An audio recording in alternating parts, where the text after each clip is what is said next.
샬롬. 오늘도 성경 일독 여행 말씀 묵상에 함께 하시는 성도 여러분, 주님 이름으로 환영합니다. 찬송가 322장 세상의 헛된 신을 버리고 함께 찬송하겠습니다. 오늘 나눌 말씀은 예레미야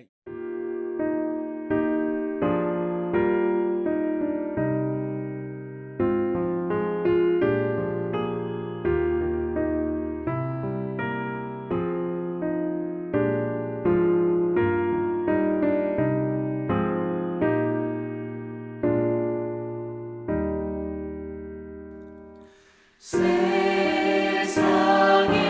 헛된 신을 버리고 하나님 이름 높여 기리세 온 천하 백성 모두 나와서 다같이 하나님만 섬기세. 오늘 나눌 말씀은 예레미야 29장 1절에서 13절 말씀입니다. 예레미야 29장 1절에서 13절 말씀을 제가 봉독하겠습니다. 선지자 예레미야가 예루살렘에서 이 같은 편지를 느부갓네살이 예루살렘에서 바벨론으로 끌고 간 포로 중 남아있는 장로들과 제사장들과 선지자들과 모든 백성에게 보냈는데, 그때는 여고니아 왕과 왕후와 궁중 내시들과 유다와 예루살렘의 고관들과 기능공과 토공들이 예루살렘에서 떠난 후라. 유다의 왕 시드기야가 바벨론으로 보내어 바벨론의 왕 느부갓네살에게로 가게 한 사반의 아들 엘라사와 힐기야의 아들 그마랴 편으로 말하되, 만군의 여호와 이스라엘의 하나님께서 예루살렘에서 바벨론으로 잡혀가게 한 모든 포로에게 이와 같이 말씀하시니라. 너희는 집을 짓고 거기에 살며 톳밭을 만들고 그 열매를 먹으라. 아내를 맞이하여 자녀를 낳으며 너희 아들이 아내를 맞이하며 너희 딸이 남편을 맞아 그들로 자녀를 낳게 하여 너희가 그들의 거기에서 번성하고 줄어들지 아니하게 하라. 너희는 내가 사로잡혀 가게 한 그 성읍의 평안을 구하고 그를 위하여 여호와께 기도하라. 이는 그 성읍이 평안함으로 너희도 평안할 것임이라. 만군의 여호와 이스라엘의 하나님께서 이와 같이 말씀하시니라. 너희 중에 있는 선지자들에게와 점장이에게 미혹되지 말며 너희가 꾼 꿈도 고지 듣고 믿지 말라. 내가 그들을 보내지 아니하였어도 그들이 내 이름으로 거짓을 예언함이라. 여호와의 말씀이니라. 여호와께서 이와 같이 말씀하시니라. 바벨론에서 70년이 차면 내가 너희를 돌보고 나의 선한 말을 너희에게 성취하여 너희를 이곳으로 돌아오게 하리라. 여호와의 말씀이니라. 너희를 향한 나의 생각을 내가 아나니 평안이요 재앙이 아니니라. 너희에게 미래와 희망을 주는 것이니라. 너희가 내게 부르짖으며 내게 와서 기도하면 내가 너희들의 기도를 들을 것이요 너희가 온 마음으로 나를 구하면 나를 찾을 것이요 나를 만나리라. 아멘. 오늘도 변함없이 성경 일독 여행에 참여하시는 우리 사랑의 교회 식구들을 축복합니다. 하나님께서 우리에게 변함없는 은혜를 주시기를 바라고 오늘 성경 여행 4코스 미래를 향해를 또 출발하도록 하겠습니다. 요즘은 군대에서도 스마트폰을 사용해서 이렇게 전화를 하고 또 SNS를 통해서 메시지를 주고받을 수 있죠. 예전에는 상상도 못할 일이었습니다. 외부의 소식을 그렇게 접할 수 없는 군 생활에서 편지를 받는 것은 큰 힘이었습니다. 하지만 아무리 편지 받는 것이 좋아도 편지 내용 속에 너 군대 생활 잘하고 있으니까 군대에서 말뚝받고 자 오래오래 군대 생활하라 뭐 이런 편지를 받는다면 반갑지 않고 아주 서운했을 것 같습니다. 자, 그런데 오늘 여기에 진짜 이런 서운한 편지를 적고 있는 한 사람이 있습니다. 바로 예레미야 선지자입니다. 예레미야가 바벨론의 포로로 끌려가 있는 이스라엘 백성들에게 지금 편지를 보내는데요. 이 시기는 나라가 굉장히 혼란하고 바벨론의 포로로 끌려간 백성들이 몹시 불안한 시기였습니다. 남유다는 한꺼번에 망한 것이 아니라 이 바벨론이 세 차례에 걸쳐서 침공을 하고 그렇게 세 번에 걸쳐서 이스라엘 백성들이 포로로 끌려가고 그리고 3차 침공 때 완전히 망하게 됩니다. 이런 혼란한 시기에 어려움을 겪고 있는 그리고 먼저 1차로 바벨론의 포로로 끌려간 백성들에게 하나님의 뜻을 전하기 위해서 예레미야가 편지를 써서 지금 2차로 끌려가는 포로들을 통해서 전달하고 있는 것입니다. 아주 마음들이 불안한 상황이겠죠. 자, 여러분이라면 이렇게 불안한 상황 속에 포로로 먼저 끌려가 있는 나의 동포들에게 어떤 내용의 편지를 쓰고 싶으십니까? 아마도 위로가 되는 또는 희망이 담겨 있는 그러한 내용을 쓰지 않겠습니까? 조금만 참고 기다리자. 그러면 우리가 나라를 다시 되찾고 다시 돌아오게 될 것이다. 힘냅시다.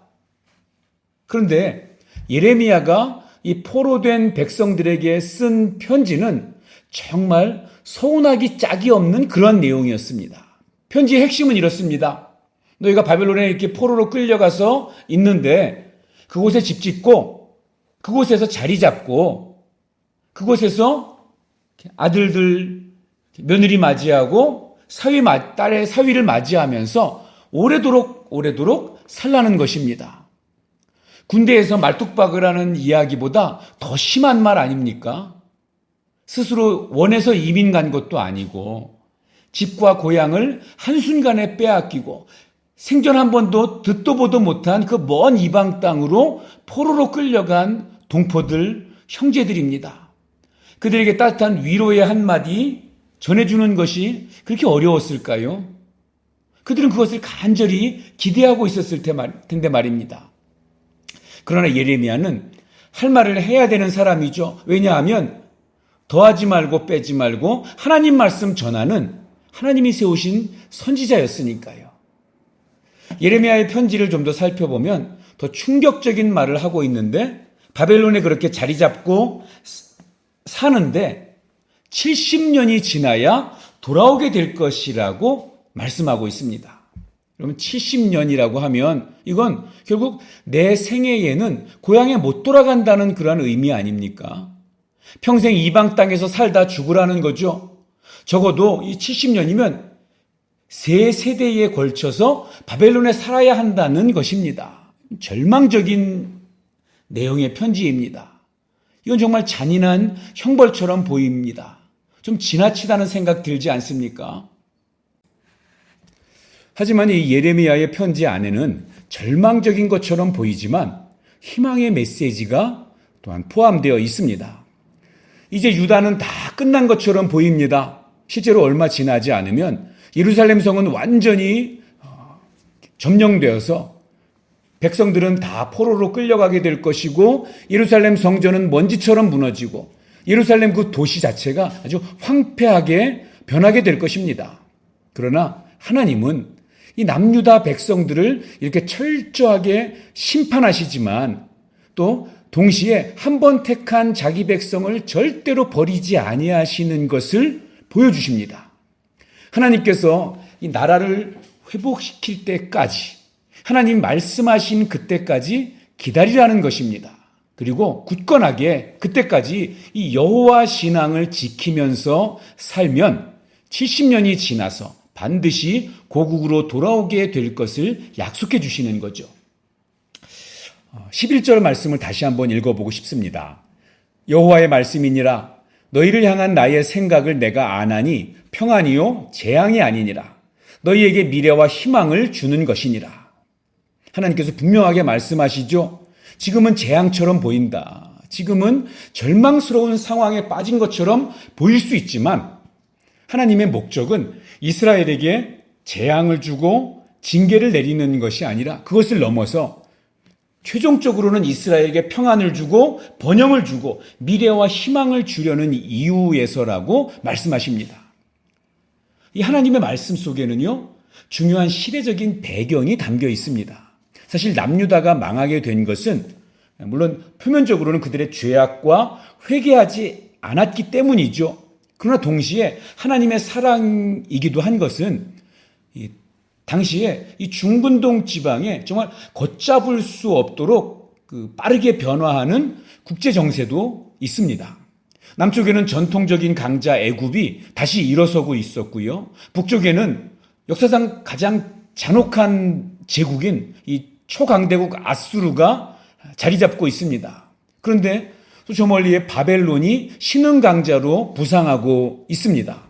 그런데 이 나라들의, 이 강대국들의 교집합, 이 통로가 되는 지역이 바로 팔레스타인 가나안 땅, 이 유다가 자리 잡고 있는 바로 그곳이었습니다. 이 나라들의 이 각축전으로 말미암아 가나안에 있는 모든 도시들, 모든 지역들이 다 전쟁터로 바뀌어지게 됩니다. 그리고 좀 있으면 머지않아 이 메대와 바사라는 나라까지 새로운 패권 국가로 등장하게 되는 이 혼란한 국제 정세의 한복판에 이 남유다가 자리 잡고 있는 거죠. 그것을 버티기에는 남유다는 너무나 작고 힘이 없는 나라였습니다. 다행히도 바벨론은 아수르와 조금 다른 포로 정책을 가지고 있었는데요. 아수르는 자기들이 정복한 나라를 전멸시키거나 아니면 반역을 꾀하지 못하도록 이렇게 섞여버리는 혼합 정책을 사용했습니다. 그러니까 같은 민족들이 뭉치지 못하도록 피를 섞어버리는 것이죠. 그래서 북이스라엘이 아수르에 의해 망했을 때 이 아수르가 북이스라엘 사람들을 다른 자기들이 점령한 여기저기 다른 나라, 다른 도시들로 다 흩어버리고 이 사마리아, 이 북이스라엘 땅에 다른 민족들을 들어와 살게 하면서 이 혈통을, 피를 혼합으로 만들어 버렸습니다. 신약 시대에 유대인들에게 손가락질을 받던 이 사마리아 사람들이 그러한 배경 속에 원래 북이스라엘 지역에 있던 10지파들과 또 아수르가 데리고 온 그런 다른 이방 민족들이 이렇게 혼합된 그런 혼혈 민족이 바로 사마리아 사람들인 거죠. 만약에 남유다가 히스기야 왕 때 아수르에 의해서 점령되었다라면 바로 그런 정책이 적용되어서 우리가 알고 있는 유대인들, 이스라엘은 더 이상 존재하지 않게 되었을 것입니다. 그런데 바벨론은 아수르를 무너뜨리면서 유다가 아수르가 아니라 바벨론에게 포로로 끌려갑니다. 특히 바벨론은 인재들을 출신이나 민족을 막론하고 적극적으로 등용하는 정책을 폈습니다. 그리고 그 예가 다니엘과 세 친구들이죠. 그래서 남유다는 비록 나라가 망하고 포로가 되긴 했지만 오히려 이 급변하는 국제 상황 속에서 다른 가나안 나라들은 다 소멸돼 버리고 말았는데 이 남유다는 바벨론이라고 하는 가장 힘이 센 나라의 울타리 안에서 신앙의 정체성을 지키고 또 다니엘 같은 인물들을 배출하면서 그 존재를 지켜나갈 수 있게 되었던 것입니다. 여러 가지 상황과 문제들, 또 그에 따른 불안함과 조급함은 겉으로 드러난 그러한 상황들과 문제만 보게 하고 그 문제 뒤에 숨어 있는 하나님의 말씀을 또 하나님의 섭리를 바라보지 못하게 합니다. 하나님의 자녀들에게 주어진 모든 상황의 이면에는 반드시 분명히 하나님의 계획하심, 또 영적인 그런 흐름이 있습니다. 그것은 우리를 영적인 사람으로 또 진리의 사람으로 새롭게 하시려는 하나님의 계획이십니다. 오늘 나에게 주어진 어려운 상황, 내가 당한 문제 때문에 마음이 분주하고 그래서 하나님의 섭리를 발견하는 영적인 안목을 잃어버리고 계시진 않습니까? 그래서 우리 하나님의 백성인 우리는 기도해야 하는 것입니다. 기도해야 합니다. 너희가 내게 부르짖으며 내게 와서 기도하면 내가 너희 기도를 들을 것이요 너희가 온 마음으로 나를 구하면 나를 찾을 것이라 나를 만나리라. 하나님이 약속하십니다. 그리고 그 상황을 허락하신 하나님의 뜻은 우리를 새롭게 하시는 하나님의 미래와 희망의 섭리라는 것을 분명히 믿는 믿음 안에서 하나님의 말씀, 하나님이 우리에게 보내시는 이 편지에 귀를 기울이는 그런 귀한 날 되시기를 주님의 이름으로 축복합니다. 기도하겠습니다. 하나님 아버지, 참으로 많은 여러 가지 세상으로부터 메시지를 들으며 살아가는 우리들입니다. 우리가 하나님의 참 뜻 분별할 수 있도록 영적인 분별력을 허락하여 주시옵소서.